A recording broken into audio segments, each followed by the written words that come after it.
Kalau kamu ingin bahagia sebenarnya simpel. Merasa cukup dengan apapun yang kamu miliki.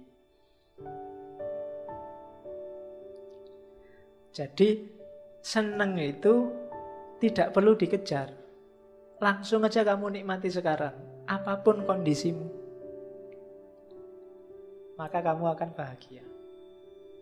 Ada apapun yang kamu nikmati sekarang, sedikit atau banyak, besar atau kecil, luar biasa atau biasa, nikmatilah. Kalau bahasanya agama, bersyukurlah. Maka kamu saat ini juga bahagia, tidak usah nunggu besok-besok. Pak, saya ingin mengejar kebahagiaan. Ngapain dadak dikejar? Nikmati sekarang juga. Wong dia nggak lari kemana-mana. Dan dia juga tidak hilang. Kalau adanya cuma teh sama air putih, kopinya nggak dibawa ke sini, dinikmati aja apa adanya. Kalau kamu tidak adanya teh sama air putih kok membayang-bayangkan kopi, wah kopi kuwi enak mungkinnya kalau ada di sini. Nah, itu mesti nggak bahagia kamu. Tapi kalau kamu merasa cukup dengan teh sama air putih ini, ya sudah, bahagia kamu sekarang. Apakah punya pasangan atau kamu sedang jomblo dan kamu merasa cukup dengan itu, ya sudah. Jomblo kan nggak masalah, kamu masih bisa beli sabun. Bunganya opo kamu? Lah kok kamu ketawa, emangnya kemana arahnya? Oke, jadi merasa cukup dengan apa yang kamu miliki sekarang. Kuncinya itu. Kenapa? Karena dengan kamu tidak ngejar kemana-mana, ya segalanya mudah dicapai, segalanya mudah dinikmati. Kita juga lebih sehat, kita juga tidak galau kalau ada macam-macam. Sudah enak wis. Cukup, bahasa akhlaknya namanya qanaah. Punya uang 1.000 ya dinikmatilah 1.000 itu. Beli aja permen. Kalau punya uang 1 juta ya dinikmatilah yang 1 juta itu. Biasa aja. Jadi cukup dengan apapun yang kita miliki sekarang. Terus keadilan. Ini sebenarnya saya sisipkan karena Epikuros dikenal orang pertama yang melahirkan teori kontrak sosial. Jadi adil atau tidak adil itu tidak ada rumusan pastinya. Yang ada apa? Kesepakatan. Kalau cocok dengan kesepakatan, itulah adil. Kalau tidak cocok, berarti tidak adil. Rumusnya itu. Misalnya, kalian gelasnya cuma 1, kecil lagi. Sementara saya di sini dikasih 2 gelas, besar-besar. Terus kamu, ndak adil itu Pak. Loh, sebelum kamu ngomong ndak adil, kesepakatan kita dulu gimana? Saya ndak pernah menyepakati. Oh, berarti memang ndak adil. Tapi kalau sudah disepakati, ndak Pak, itu memang Bapak dikasih 2. Kita kecil aja 1 ndak apa-apa. Toh saya bisa bolak-balik ngambil lagi kalau masih ada. Itu namanya kesepakatan. Jadi adil ndak adil itu tergantung kesepakatannya. Kalau di kehidupan bernegara kan kesepakatan itu dirumuskan baku namanya hukum. Jadi kesepakatan. Sebelum ada kesepakatan, tidak boleh orang menyebut adil atau tidak adil. Kalau tidak ada aturannya, ya tidak masalah. Sepak bola misalnya, kalau tidak ada aturannya, bolanya kamu pegang, kamu masukkan gawang, ya sah. Cuma kan sudah ada aturan yang disepakati, tangannya nggak boleh main, hanya kaki. Kalau tidak ada aturan, pakai tanganmu nggak masalah, tetap adil juga. Tapi kalau sudah ada aturan, kalau tangan berarti salah. Kalau ada ngegolkan pakai tangan, dianggap tidak adil. Hidup itu begitu katanya Epikuros, tidak ada peraturan moral yang baku itu. bermoral atau tidak, ya disepakati atau tidak. Adil atau tidak, disepakati atau tidak. Terus berarti tidak ada perbuatan yang jelek dalam dirinya sendiri, nggak ada. Katanya Epikuros, jelek itu tidak dalam jenis perbuatannya. Tapi apa? Kayak tadi, hasilnya yang membuat orang tidak senang, yang membuat orang jadi sakit. Segala yang melahirkan kesakitan dan ketidaksenangan, disitulah ketidakadilan. Maka sepakatilah itu sebagai ketidakadilan, biar kamu tidak jatuh dalam rasa sakit. Segala yang keliru-keliru dan salah itu kan menimbulkan rasa sakit. Maling, rampok, ngomong jelek orang lain, tidak jujur, itu kan jelek semua.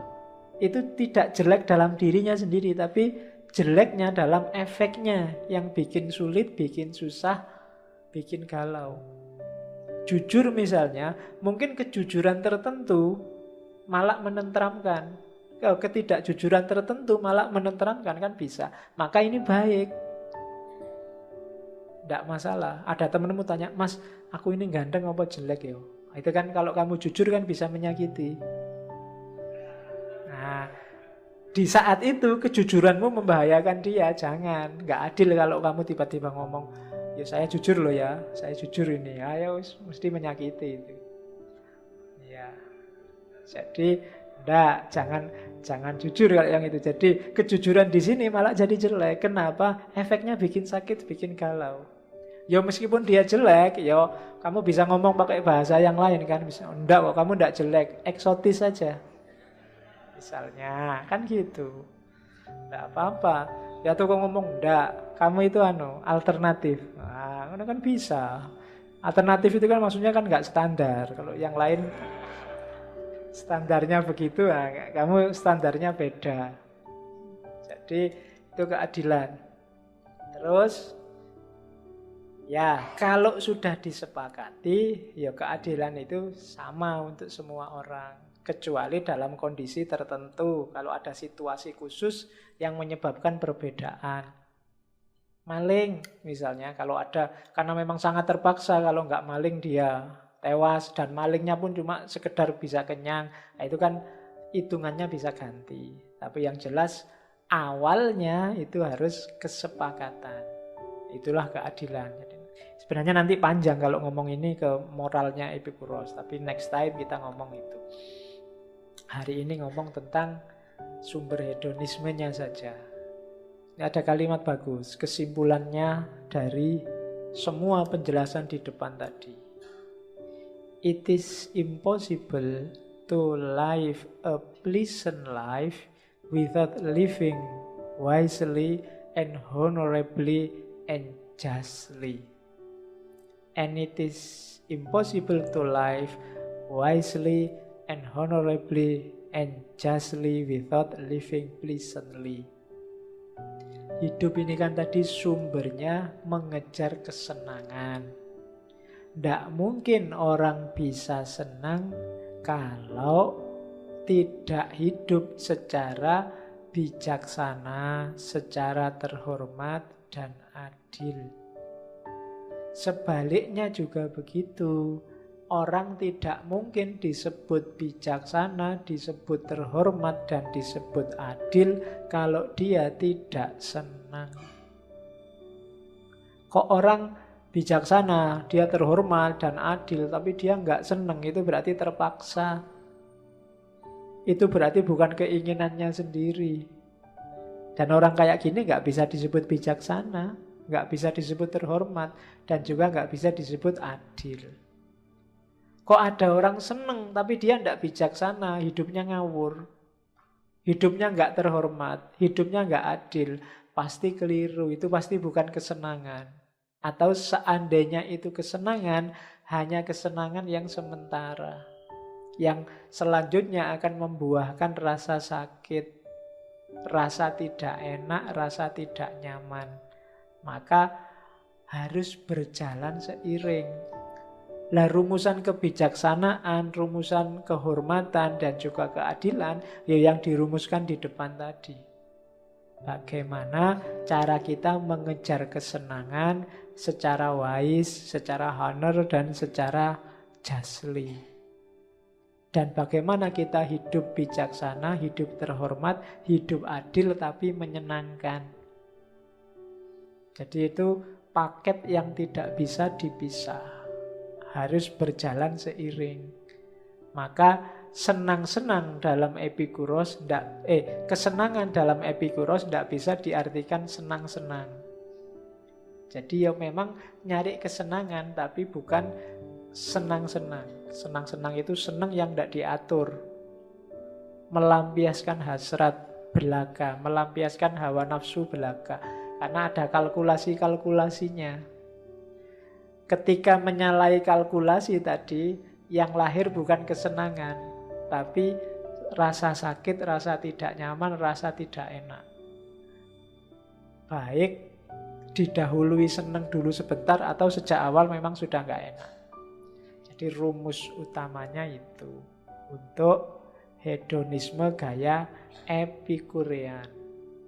Meskipun nanti dia dianggap pelopornya hedonisme, tapi konsepnya jauh berbeda dengan hedonisme modern yang cenderung materialistik.